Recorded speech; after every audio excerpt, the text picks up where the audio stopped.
بسم اللہ الرحمن الرحیم۔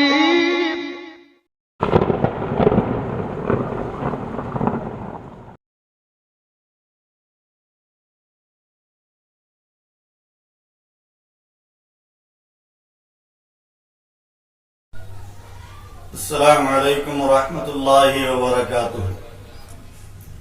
الحمد للہ رب العالمین، والصلاة والسلام علی رسولہ الکریم، اما بعد۔ قال رسول اللہ صلی اللہ علیہ وسلم: ان اللہ لا ينظر الى اجسامکم ولا الى صورکم ولكن ينظر الى قلوبکم واعمالکم، رواہ مسلم۔ محترم ناظرین اعظام، آج کی یہ 30 رمضان کی نشست میں ہم امت محمدیہ پر اللہ پاک کے عظیم احسان یعنی عمل تھوڑا اور اجر زیادہ،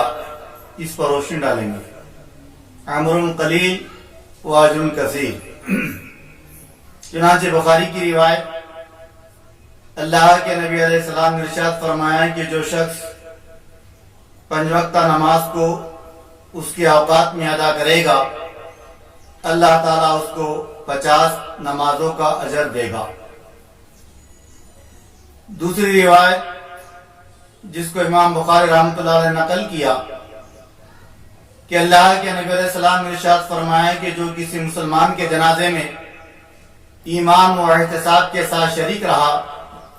یہاں تک کہ اس کو دفنا دیا گیا تو اس کے لیے 2 قرات کا ثواب دیا جائے گا۔ وہ پھر روایتی اور دوسری روایت میں اس کی صراحت موجود ہے کہ 1 قرات احد پہاڑ کے برابر ہے۔ امام مسلم رحمۃ اللہ علیہ نے ایک حدیث نقل کی ہے جس میں اللہ کے نبی علیہ الصلوۃ والسلام کا ارشاد گرامی ہے کہ جس کسی بندے نے نماز عشاء جماعت کے ساتھ پڑھی تو اس کو آدھی رات قیام کا ثواب دیا جاتا ہے، اور اگر کسی نے نماز فجر جماعت کے ساتھ ادا کی تو اس کو باقی آدھی رات کا اجر دیا جاتا ہے۔ اسی طریقے پر نماز ظہر سے پہلے 4 رکعت نماز پڑھنے پر اللہ کے نبی علیہ السلام نے ارشاد فرمایا کہ اس بندے کو نماز تہجد کا ثواب دیا جائے گا۔ ایک اور حدیث جس کو امام احمد نے اپنے مسند میں نقل کیا، اللہ کے نبی علیہ السلام نے ارشاد فرمایا کہ رات میں اگر کوئی بندہ 100 آیتوں کی تلاوت کر کے سو جائے تو اس کو 1 رات قیام کا ثواب دیا جاتا ہے۔ اسی طرح پر سورہ بقرہ کی آخری 2 آیتوں کے متعلق ایک حدیث آتی ہے جس کو امام بخاری رحمۃ اللہ علیہ نے نقل کیا ہے کہ اللہ کے نبی علیہ السلام نے ارشاد فرمایا کہ جو شخص رات میں سورہ بقرہ کی آخری 2 آیتوں کی تلاوت کرتا ہے وہ اس کے لیے کافی ہو جاتی ہے۔ اور اس کفایت میں محدثین نے مختلف باتیں بیان کی ہے، جس میں ایک بات یہ بھی آتی ہے کہ وہ 1 رات کے قیام کا اجر اس کے لیے دیا جاتا ہے۔ اسی طریقے پر اگر کوئی بندہ اپنے اخلاق کو سنوارے اور اپنے اندر اخلاق حسنہ پیدا کرے تو اللہ کے نبی علیہ السلام نے اس کو خوشخبری دی ہے کہ اس بندے کو جو حسن اخلاق کا مالک ہے نماز تہجد اور روزدار کے برابر اس کو ثواب دیا جاتا ہے۔ اسی طریقے پر کار خیر میں دوڑ دھوپ کرنے والا یعنی بیواؤں کی، یتیموں کی خبرگیری کرنے والے کو اللہ کے نبی علیہ السلام کی بشارت ہے کہ ایسے بندے کو نماز تہجد، جہاد اور روزدار کے برابر ثواب ملتا ہے۔ نماز جمعہ کے بارے میں اللہ کے نبی علیہ السلام نے ارشاد فرمایا کہ جو شخص نماز جمعہ کے لیے غسل کر کے اپنے سر کو دھو کے وضو کر کے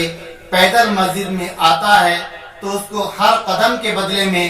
1 سال بھر کے روزوں اور قیام اللیل کا ثواب دیا جاتا ہے۔ قیام اللیل کی نیت سے اگر کوئی آدمی رات میں سو جائے اور یہ ارادہ کر لے کہ میں صبح اٹھ کر تہجد پڑھوں گا لیکن اس کی آنکھ لگ جاتی ہے تو اللہ کے نبی علیہ السلام نے ارشاد فرمایا کہ محض اس کی نیت کی بنا پر اس کو ایک رات قیام کا ثواب دیا جاتا ہے اور نیند اس کے رب کی طرف سے اس کے لیے صدقہ ہو جاتی ہے۔ کھانا اور پینا انسان کی ضرورت ہے، لیکن کوئی آدمی شکر کے ساتھ کھائے۔ اللہ کے نبی علیہ السلام نے فرمایا کہ شکر کر کے کھانے والا صبر کر کے روزہ رکھنے والے کے برابر ثواب پاتا ہے۔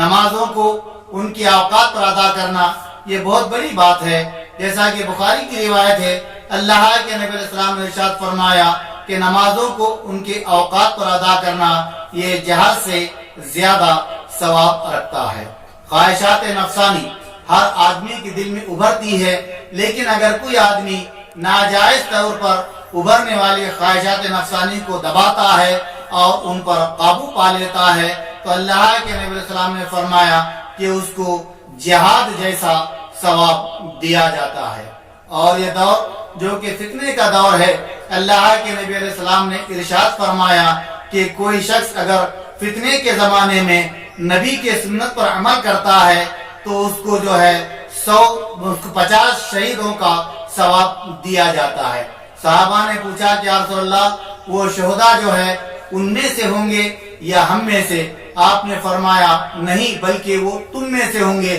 یعنی صحابہ جیسے شہید ہونے والے لوگوں کا 50 لوگوں کا ثواب دیا جاتا ہے اس بندے کو جو فتنے کے زمانے میں اللہ کے نبی کی سنت پر عمل کرتا ہے۔ اسی طریقے پر اللہ کے نبی علیہ السلام نے ارشاد فرمایا کہ جو بندہ ایک فرض نماز کے بعد دوسری فرض نماز کا انتظار کرتا ہے تو اللہ تعالیٰ اس کو جہاد کے برابر ثواب دیتا ہے۔ اصل میں یہ ہے کہ جیسا کہ مسلم کی روایت آپ کے سامنے پہلے ہی پڑھی گئی کہ بے شک اللہ تعالیٰ تمہارے جسموں کو اور تمہاری صورتوں کو نہیں دیکھتا، لیکن وہ دیکھتا ہے تمہارے دلوں کو اور تمہارے اعمال کو۔ نیتوں کے مطابق اجر دیا جاتا ہے، اور یہ خصوصیت ہے امت محمدیہ کی کہ عمل تھوڑا اور اجر زیادہ۔ دعا ہے اللہ پاک ہم تمام کو اللہ کے نبی علیہ السلام کی ان باتوں پر عمل کرنے والا بنائے، آمین یا رب العالمین۔ السلام علیکم ورحمۃ اللہ وبرکاتہ۔